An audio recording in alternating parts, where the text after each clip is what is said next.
brothers and sisters. Every day is a new opportunity to hear and learn from God.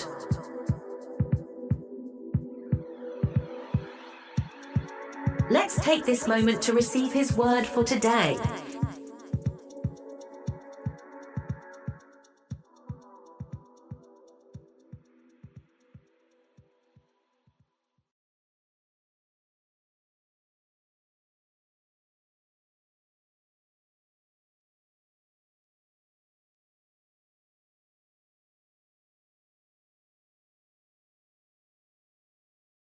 Hey everyone, welcome back. You know how we do things around here.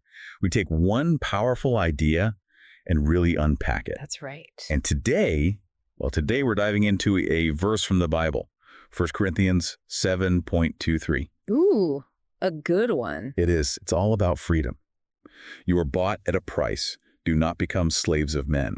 Pretty powerful stuff, right? Absolutely. Packs a punch. It does. So let's just jump right in. I mean, right off the bat, we're hit with this idea of value, being bought at a price. What stands out to you in that phrase? I think what's so striking is that Paul, the writer of this letter, he immediately connects freedom with value. Right. Being bought with this incredible price. Yeah. And it's not just any price, is it? No, not at all. It's the highest price imaginable. It makes you really stop and think, like, wow, God places that much value on me. It really does. It makes you reconsider your own worth, doesn't it? Yeah. I mean, knowing that in God's eyes, you're that valuable. Totally. I think that's the whole point, right? It's supposed to shift our perspective. How so? Well, instead of us running around trying to find our worth in, I don't know, achievements or possessions or what other people think of us.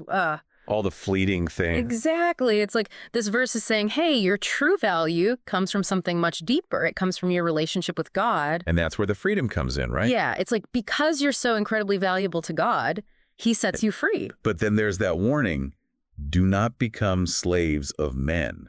Like, what does that even look like today? I mean, we don't have, the same kind of slavery as back then. Right. But, I think in some ways it can be even more subtle and sneaky now. Like how? Well, think about it.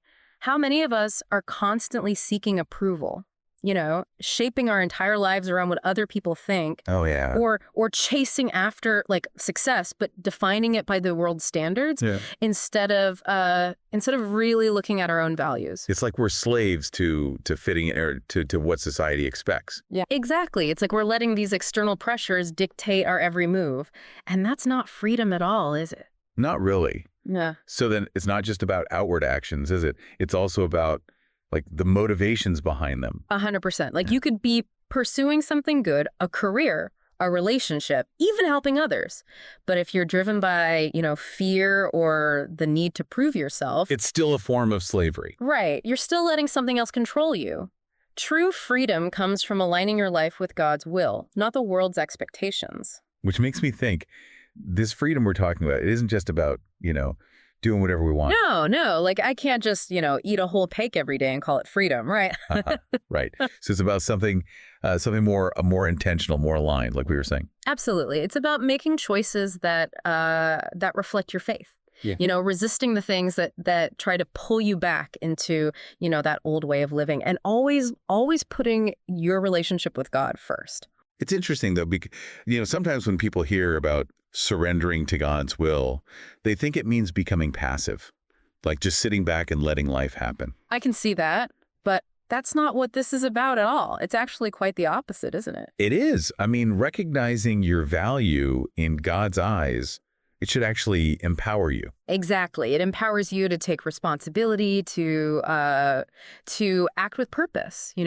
We're called to be good stewards of everything we've been given. Time, talents, resources. All of it. What are you going to do with all that amazing stuff God has entrusted to you? So it's about, using everything, not for ourselves, but for something bigger. Exactly. And the amazing thing is, God doesn't just give us this incredible gift of freedom and then leave us to figure it out on our own. He actually equips us, right? He does. With everything we need to live it out. Every single day. Every single day. That's amazing. I always knew that verse was powerful, but going through it like this. It really hits different. It does. It really does. So as we wrap up, I think the core message here is pretty clear. We have incredible value in God's eyes, and true freedom comes from living in alignment with His purpose. Couldn't have said it better myself. But here's something I want everyone listening to really think about.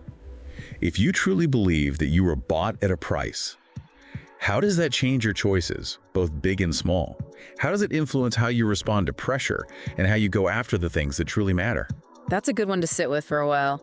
It is. Thanks for joining us for another deep dive. Until next time.